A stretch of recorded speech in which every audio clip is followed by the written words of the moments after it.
melakukan tutorial dan simulasi pemasangan infus ya. Pemasangan infus ini tujuannya adalah untuk mencukupi cairan. Jadi indikasi pemasangan infus itu bisa karena dia kekurangan cairan, bisa indikasi perawatan rumah sakit, bisa karena habis operasi atau sebelum operasi ya pemasangan infus, ataupun untuk pemasangan transfusi darah. Yang bedakan infus dan transfusi darah hanya transfusi setnya saja ya. Oke, baik. Sebelum kita mulai pemberian cairan, apakah kalian mengetahui jenis-jenis cairan? Ada yang bisa bantu saya jenis cairan misalnya? Satu, cairan yang pernah kalian lihat atau pernah kalian dengar?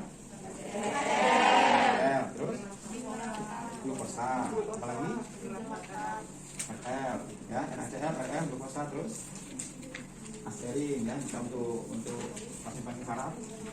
KN, seringnya KN 1B, KN 2B, ada lagi martos untuk cedera kepala, ya, macam-macam. Ada 12 jenis cairan, ya. Semuanya berisi larutan-larutan yang fisiologis dalam tubuh. Ya, nah pada prosedur pemasangan infus ini kita akan memperkenalkan dulu alat-alatnya. Ya, di sana di dalam bak instrumen ini nanti kita sediakan ada namanya sarung tangan steril ya. Karena prinsip pemasangan infus ini steril untuk IV kit-nya. IV kit dan transfusinya steril. Selebihnya itu bersih ya. Boleh. Kemudian kasa steril. Ya. Untuk jenis IV kit bisa kita tentukan berdasarkan pasien. Kalau pasiennya anak bayi kita pakai wing needle ya, yang jarum ada plastik sayapnya itu. Kalau untuk dewasa biasanya mulai dipakai nomor 18, 16 kalau dewasa karena butuh yang jarumnya besar untuk makro tetes ya. Kalau anak-anak bisa pakai dari 20 sampai ke 24 ya, bisa dipakai. Tulisnya pakai microdrip. Nah jenis tetesannya pun ada makro drip dan micro drip. Kalau mikro drip itu faktor tetesnya ada 20 tetes faktor mikro. Kalau yang makro ada 10 sampai 15. Ya, sekarang indikasi jumlah cairan yang dibutuhkan dan penyakitnya ya. Kalau orang dehidrasi dengan diare itu butuh ya makro besar tetesannya, jangan sampai 10 tetes yang makro. Ya beda, 10 tetes yang makro dengan 10 tetes mikro beda ya. Kalau makro itu jarumnya harus besar warna. Tapi yang 10 tetes mikro itu kecil jarumnya kecil, Pak. Beda. Jumlah yang dikeluarkan pun beda. Ya, jadi di dalam bak instrumen itu semua alat-alatnya steril ya, kasa steril, sarung tangan steril, jarumnya, needle-nya, kemudian infus setnya.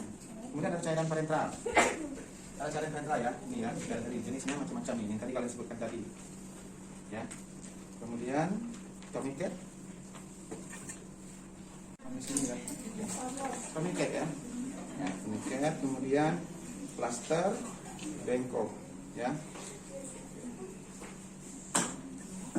Pas alkohol swab ya. Ini etiketnya ya. Etiket. Kalau yang bilang aboket boleh juga. Etiket itu intravena kateter. Ya. Baik, kita akan proses persiapan pasien. Pertama kita wajib inform konsen ya. Kita berikan pengertian informasi kepada pasien untuk menjelaskan maksud dan tujuan dari tindakan kita. Dijelaskan bahwa Bapak, kebetulan pasiennya seorang laki-laki Bapak, bahwa karena kondisi Bapak membutuhkan cairan banyak, maka kita akan memasang infus, ya, memberikan cairan atau rehidrasi ya. Kalau dia dehidrasi, kita berikan rehidrasi ya, dengan bercairan. Kemudian persiapan berikutnya adalah kita mengatur lingkungan ini tadinya atau pencahayaan supaya nanti pada saat kita melakukan tindakan jelas apa yang kita mau nampak ya. Oke.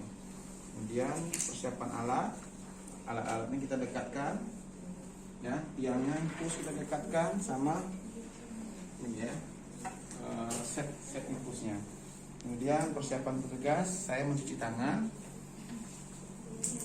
ya, pakai hand sanitizer ya, boleh. Kemudian nanti saya akan memakai handscoon pada saat itu nanti ya. Selanjutnya baru kita lakukan proses tindakan. Yang pertama kita akan membuka cairan infus dulu.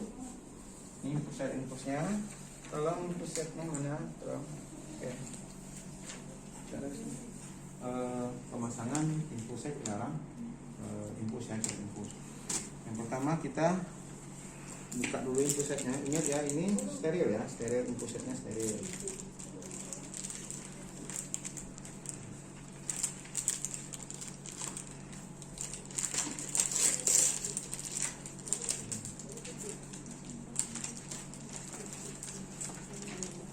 Nanti pastikan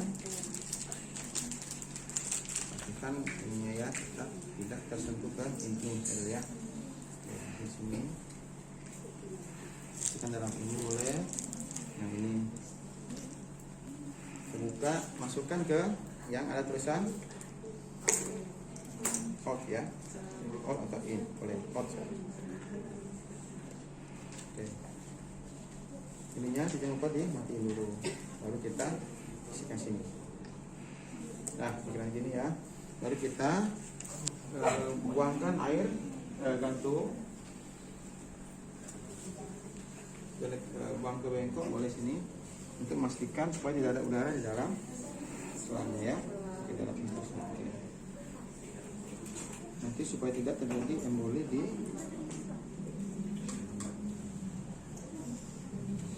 kita pastikan dulu tidak.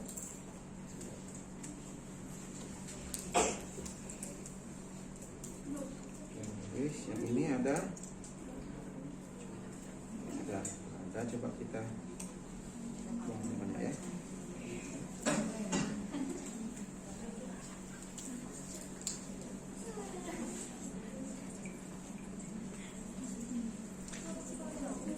Yes.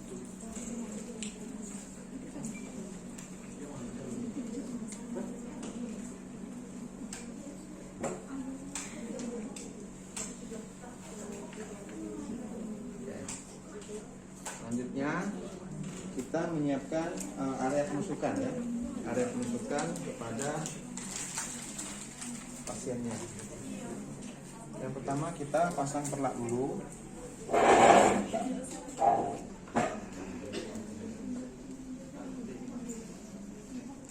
Untuk info konsen tadi sudah kita lakukan di awal ya.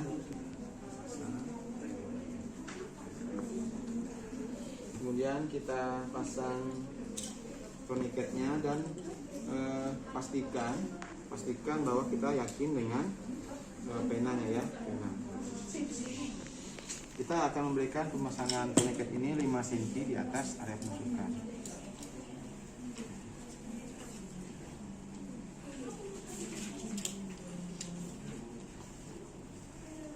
Coba ya. Kita pastikan sebenarnya kita yakin ada. Oke, bisa kita ambil sini ya. Kemudian kita siapkan air piketnya, siapkan sekalian dermapiknya ya. Dermapik ini mengganti plester ya. Plester ini bisa transparan, boleh.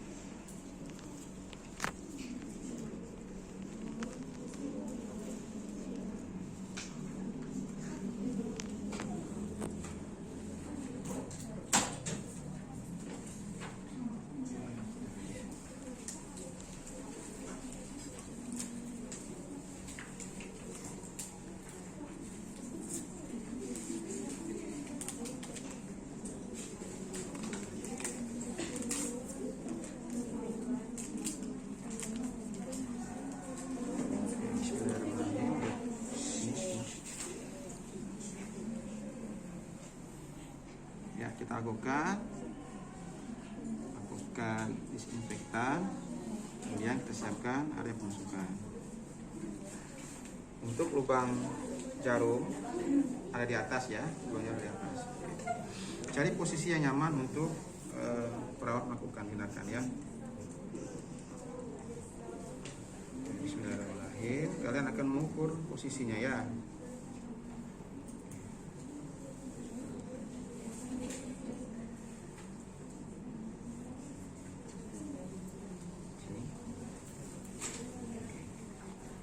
Upayakan cari yang tidak ini ya, yang tidak ada percabangan ya.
sudah masuk mandirinya, cabut ya, ada darahnya keluar, kita masukkan ke dalam.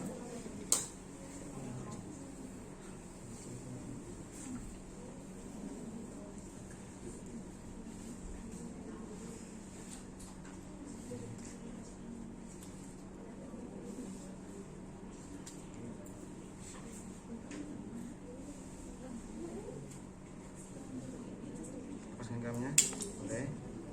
Oke, kalau lepas kita boleh pasang.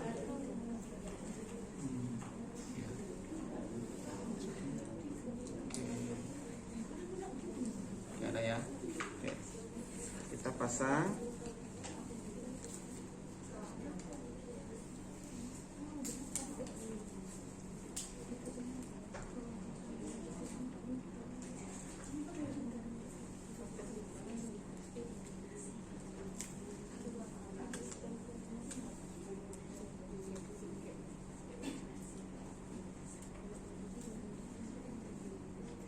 Oke, pastikan dia terpasang. Nanti tinggal kita tetes infusnya. Ini faktor makro, bisa 20 tetes per menit atau 15 tetes per menit ya. Oke.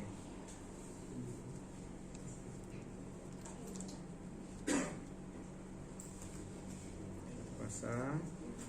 Oke, kemudian bisa kita menggunakan lagi, kita selipkan boleh ke samping jari, kita pasang plester. Punya ini enggak yang. Setelah itu kita lakukan fiksasi untuk mengamankan selang infusnya, sambil kita tulis tanggal berapa kita memasang infusnya ya, tanggal 21 tanggal 21 bulan 10 2020. Ini bertujuan untuk mengetahui berapa hari telah terpasang infusnya, untuk mengurangi kejadian plebitis atau bengkak ya, atau hematoma ya. Setelah selesai kita boleh kita atur tetesan infus tadi ya, tergantung jumlah cairan yang dibutuhkan sesuai indikasi, bisa faktor mikro atau makro. Habis itu kita bereskan alat.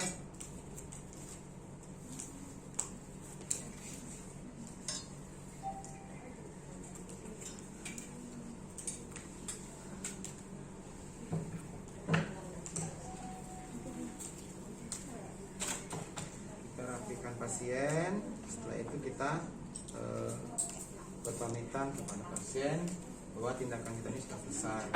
Kemudian kita lakukan pendokumentasian ya. Pendokumentasian dalam hal ini dicatat jenis cairan infusnya, berapa tetes, tanggalnya juga ya, dicatat di buku. Kalau yang di labelnya catat saja di tempat plasternya, boleh dicatat tanggal berapa ya. Sebab tidak semua perawat nanti akan melihat di laporan ya, harusnya dia laporan, oh tanggal sekian tuan A ini dipasang infus, cairannya apa, berapa tetes, sudah kolop ke berapa ya. Biasanya ditulis di sini kolop ke 1 pakai spidol, kolop 1, kolop kedua. Jadi nanti tahu perawat yang akusan tahu dia, oh ini sudah kolop kedua, artinya pasien sudah mendapat 1000 ml ya. Kemudian membereskan pasien, pamit, tindakan pasien infus selesai. Itu ya. Ada pertanyaan kira-kira? Tidak ada ya? Jelas ya? Demikian saya cukupkan teknik pasang infus. Saya akhiri. Wassalamualaikum warahmatullahi wabarakatuh.